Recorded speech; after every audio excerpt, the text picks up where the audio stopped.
For Ukraine's allies here in Europe, they headed into this summit of European leaders here in the Belgian capital with plenty of momentum, much of that coming from the United States. That announcement from the Trump administration that this bilateral meeting between the US president and his Russian counterpart is off for now. Also, the US announcing those sanctions on two major Russian oil companies.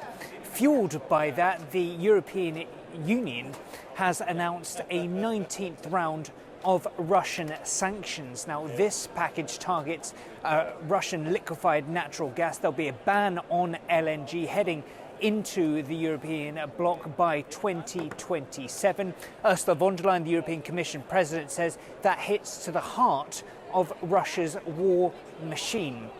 When it comes to the significance of this sanctions package, we've also heard from Kaja Kallas, the EU's top diplomat. She says that the significance is three-pronged. First of all, it shows that Ukraine will continue to have the means to defend itself. She says it's further sign that Ukraine and its allies will outlast Russia in this war.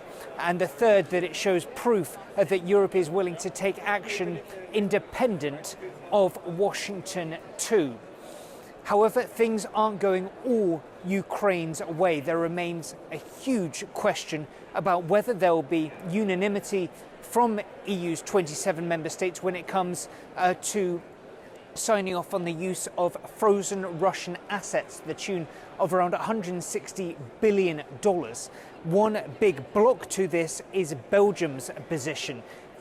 This is the country where the majority of these Russian assets lie. Russia has promised fierce legal retribution should that money be used as a loan for Ukraine. Belgium is calling for more security guarantees from the rest of the member states. They're calling for mutualization of the risks. They're calling for burden sharing should this money have to be repaid. They're also asking for all member states that have frozen Russian assets to join this plan.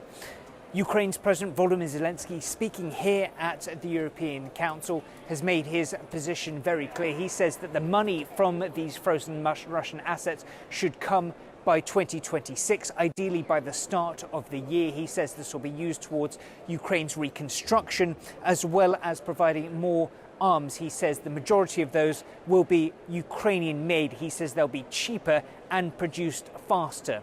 His message to the European Council is very simple: act now. William Denslow, Frey News in Brussels.